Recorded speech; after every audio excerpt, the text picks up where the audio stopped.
Campaign trail sawa zino tugenda kutandika Buganda, tugenda kutandika kutalaga Buganda. Twabadde Busoga tuli basanyufu nnyo, abaana be Busoga batulaze omukwano mungi nnyo. Right now we are starting Buganda. This is where I come from. Kakase ebintu byembadde njogera ebizibu by'Abasoga byonna badde nga babiraba, kati ngenda kwogera ku bizibu by'Abaganda wano mu Buganda. Manyi bangi nnyo bagenda kwogera ebigambo bingi. Ningenda kubulira abantu amazima kati tusimbule moving time.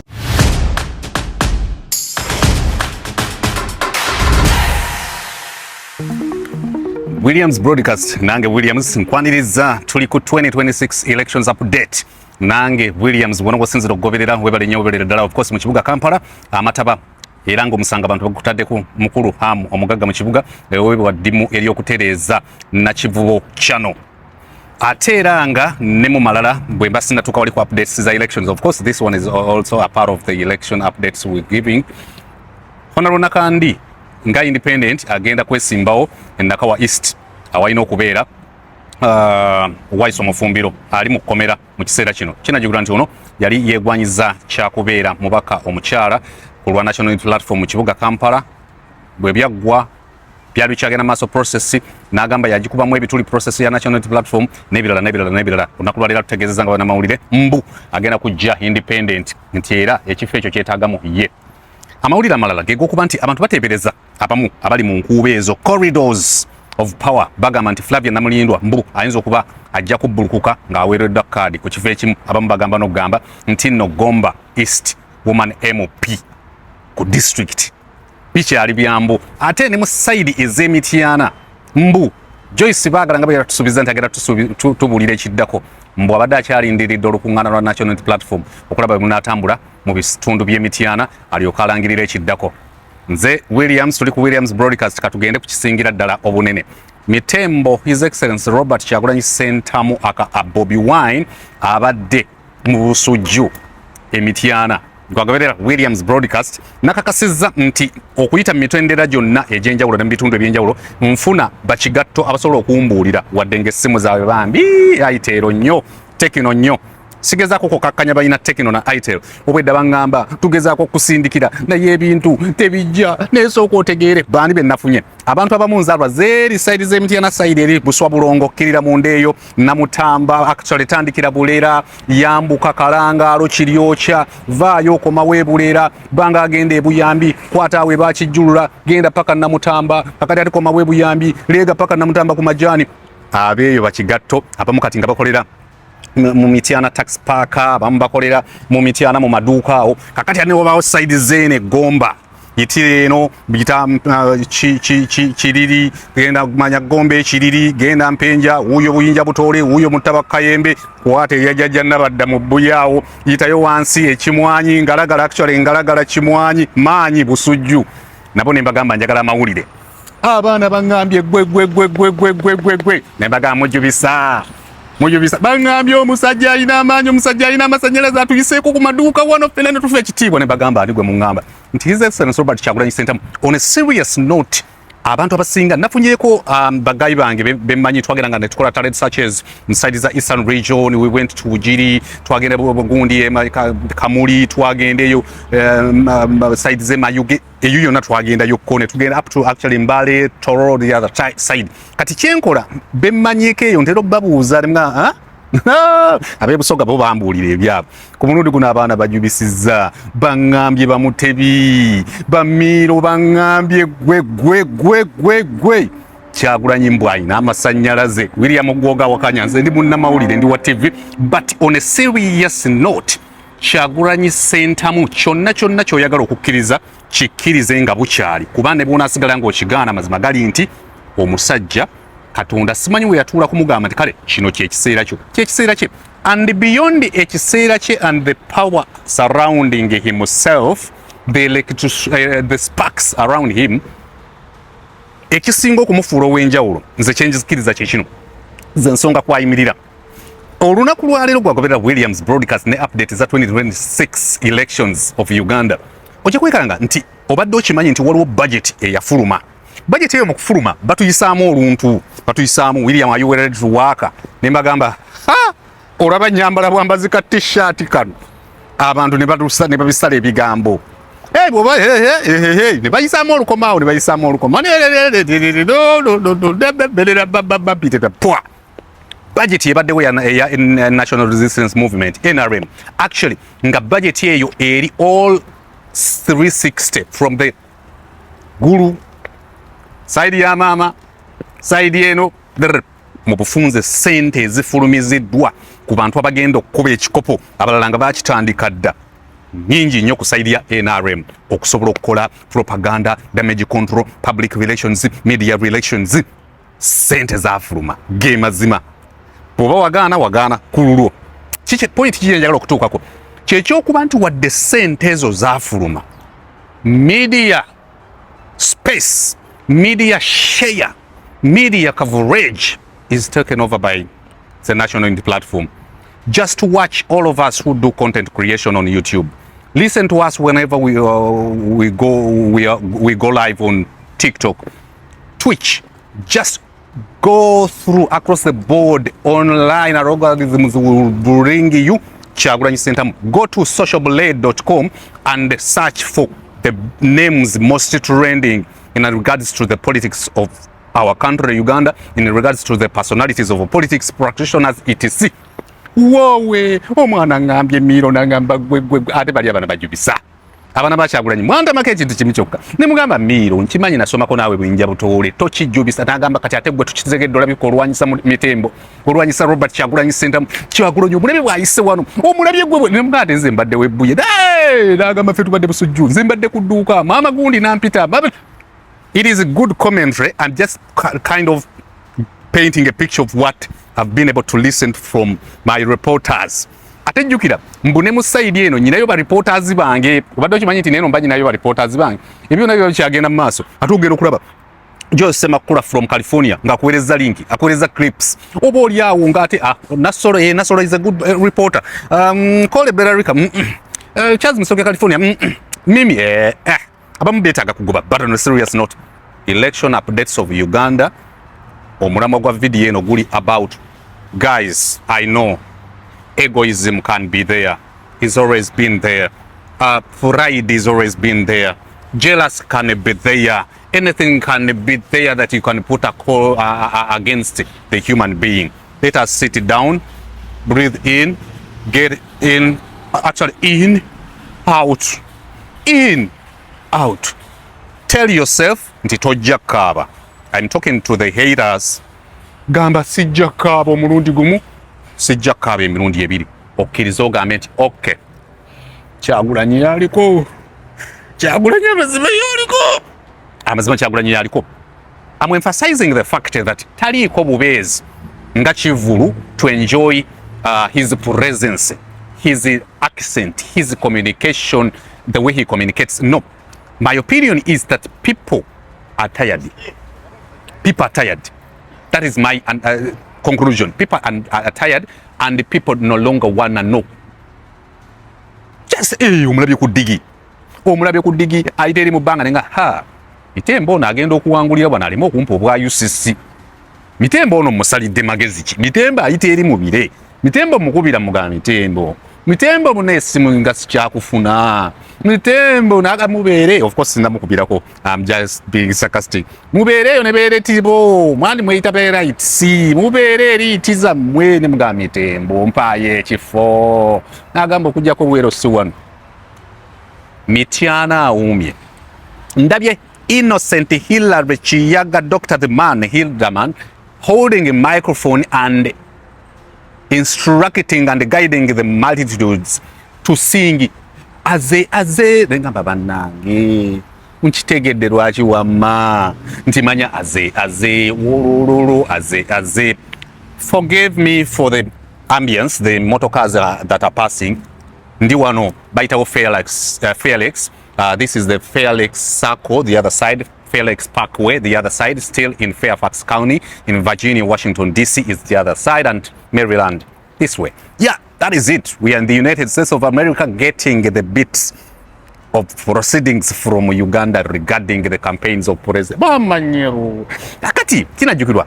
Jeja Yoweri Kaguta Museveni ayimiriza mu campaign ze era ne mumuyereza mu abanupu nti wa health issues konze jajja ayinza okuba asaze busazi kuwummulako n'anywa ku mate kandi yasalawo okulya akitooki yasalawo okulya akaro kakati no waliwo abantu abampitako wano when I'm doing my stuff sometime olira akutunulira ng'alaba ddala weeyogeza wekka ne kamera balina okukimanya ennaku eruma notanga okweyogeza notunula mulenzi wano notunula mulenzi yes osobola okukikkiriza n'okukigaana.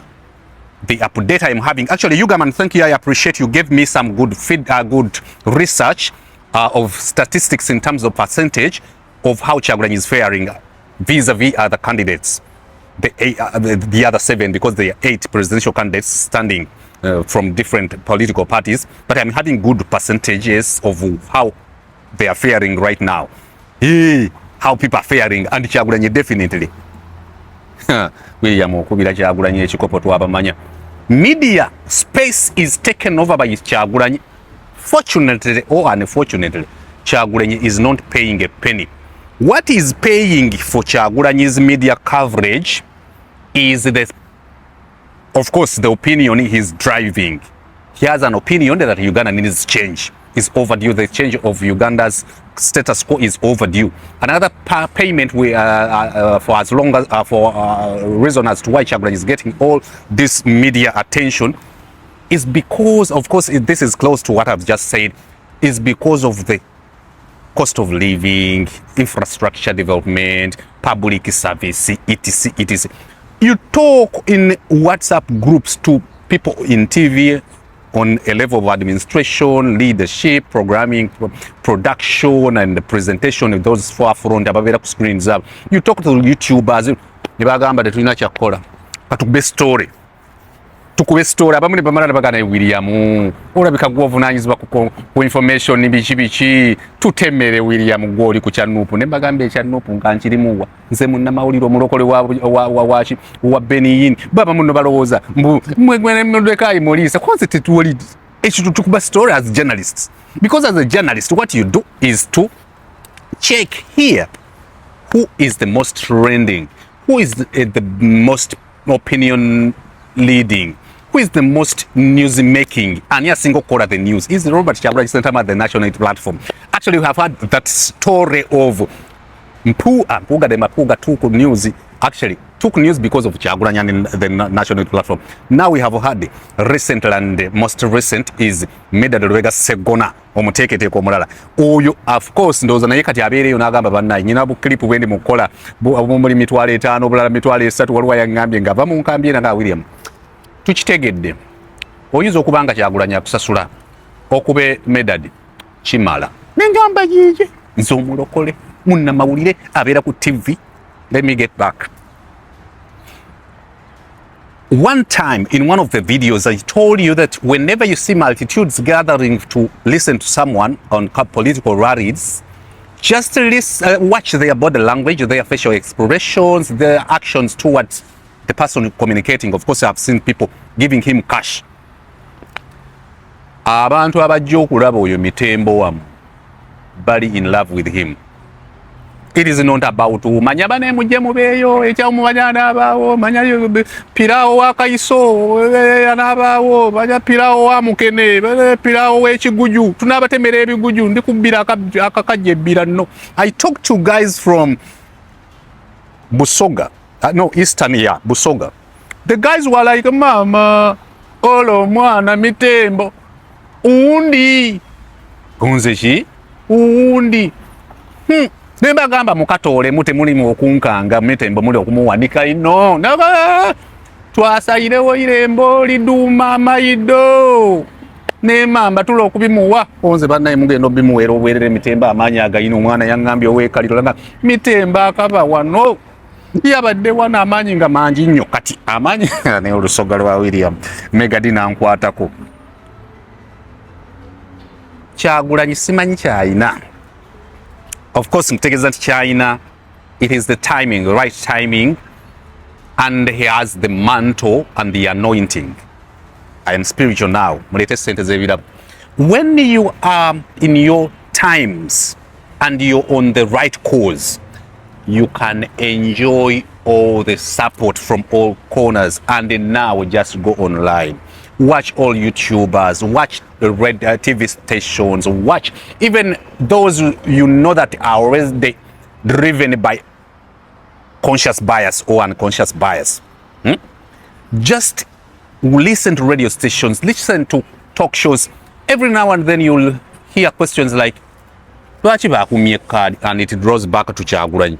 It means guy are with the right cause. Kyagulanyi the national platform. I know what you're going through. When all the years, I talked to Mimi yesterday, I was like, Banaya, I enjoy listening to David Lewis Lubongoya. The guy does good public relations, media commitment. The effectiveness when it comes to how he communicates is just wow. When you listen to Senyo, let me tell you guys, I understand we have had incumbents and the people have enjoyed the space of politics, especially in the Parliament of Uganda. But this time of the new Generation Z in the politics of Africa, and especially in Uganda, you listen to some people. I listened to Katana communicating on NBS. I listened to him when they had a discussion on Capital Gang one Saturday. I've listened severally to David Lewis Lubongo. Yeah, listened to Senyonyi many times, and when you listen to Mitembo and the one in Communicado, you just accept and be like, time yabwe. And in their time, they would rather do with the Walukaga, who will be, because politics have had a lengthy discussion with them, Peter Mukasa, and we have concluded, reached a conclusion of politics is supposed to be local. Politics is local, just like news. Nti bwembera wanenga matibanai. Nenjogera ebigambo nyinabo clips bwentero kola wanenjogera about Virginia. Abazungu bagamba, hey, but you just mentioned our city, our state. Which country are you from? And I'm from Uganda. Oh, you like Virginia? Yes. Because you're bringing the news, the clip is close to them. If I'm here, I'm from Ghana. Let's say I'm from Ghana. When I mention something to do with the Uganda, the news is getting close to you. News is supposed to be communal, it's supposed to be local. So politics is. Nepobo yogera the infragranto direction of obnoxious calibo bokwidi proko. Ngo byogera byono bimalayo. Ngoli munamateeka. But the locality of your service to Miro who is in Buye, Gomba, Chechisalawo, okwagala kwe. People will relate with Matthias Mulumba Sawaruka Gaduke Chibabu more than a muteke hane tulabikanga William Ochikola walukagaya kuwa descent ne mitembo bakuwa sente tukimanyi naye ate baba bakuwa wajide mu t-shirt ya yellow neze nale muzirya ndi munnamawulire nyina TV.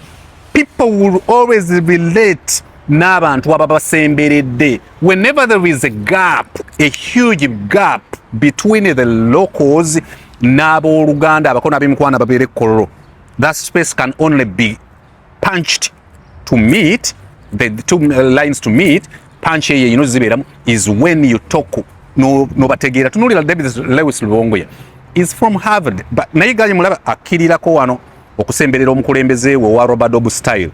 Not that Kyagulanyi taina degree eyamateeka, not that Kyagulanyi graduating a career with the diploma in music. Actually people have already undermined for bakola music, dance and drama before we went to mass communication degrees.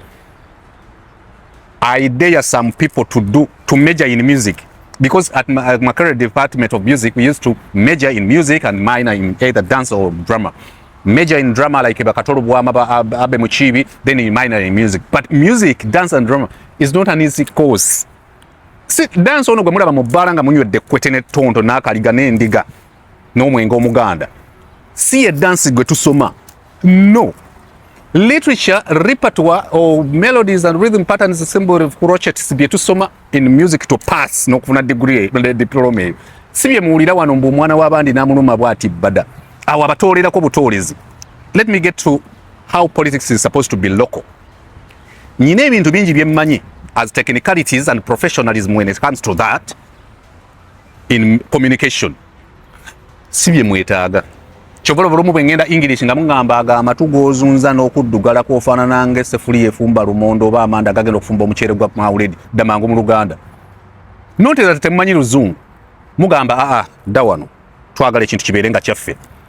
Nsobola okujja wano n'enjogera ebintu bya music n'owunga. I can do cyber security n'ogamba bannaye tubuze n'ojjako ne video, but I make sure nzija olugero n'endukujjirere n'endukuleetera ku jjajja Nabadda no relating with your story of a jjajja you also grew with. Nkikusembereza ku level ekusemberera kati ne bannabyafuzi baffe bagenda ne batunulwamu nga tewaliwo. Just imagine, olwaleero Uganda is in the prime of their politics since independent. Naye prime ekigifudde more crucial, dominant and paramount is when someone from all of a sudden from a corner, mujjugira betu abanga tugenda ku Luzzi, Kimbugwe n'ayimirira mu kisagaji n'abaga n'abakanga mbadde namusuubula. Kyagulanyi bwe yajja n'agwa mu equation y'abasajja bwe. Imagine Kyagulanyi olwaleero yagaba kaadi, nange ne bwe mbanze muloga nga gumpa kaadi kwe Kyagulanyi Mitembo nga gwo nnindisa eri ebbanga ate n'omala n'onnyima kaadi. Kyagulanyi yagaba kaadi ye nakibagambye. When I'm talking to you guys, njagala tumanye reality. Yagaba why is the president of the National Unity Platform and he has a stake and contribution to the committee that is vetting. Yes, recommendations we can do. Recommendations, make recommendations. Yes. Bamwebuuzako nga bamaze okuveti kati gwe bayagala gamba mbu akakiiko kamwe mwagala kafuula so independent okugaba kaadi mbu bakerebokeze nche bagambe fenga akakiiko tusazeewo Yoweri Kaguta Museveni yagenda okubeera presidential candidate. Sekukuba omuggo ogwo omutwe gw'ozunza gwe wajja wammwe kabula soke. Kyagulanyi hazi tukulingizaayo n'agamba yes muteeketeeke ye tukikkiriza but tasobola ku drivinga Robert Dobu style. Is too fine for the struggle and the kind of wave we have. The Tide. There is a song written by the Babalondi group in 1980. Originally actually was done by the Paragons in 1975. Then in the 80s, the Blondie Band redid it. The song is like an Atomic Kitten also did a version in 1980. The tide is high, but I'm holding on. If you cannot hold on the tides, because when bali bayimba ku love, nga tusobola gana mayengo ga National Unity Platform, you cannot bring Honorable Mpugu omulaba atambulaso. William Modi campaigning omusajja oyo Mpugu ajja kujja wano ayitemu ebusira akwate n'obwa president nga tukyusa oluyimba nga otumanya atukubye ffe baani ffe ab'amawulire. Williams broadcast just to know that Mitembo has shut it down in Mityana just like it has been in the eastern region. And remember today in a clip that opened up this stream, he said we are in Buganda now. Oh, Uganda empya Mordecai Murisa, our job is sweet. William Ojubisa Wanda Makale bye.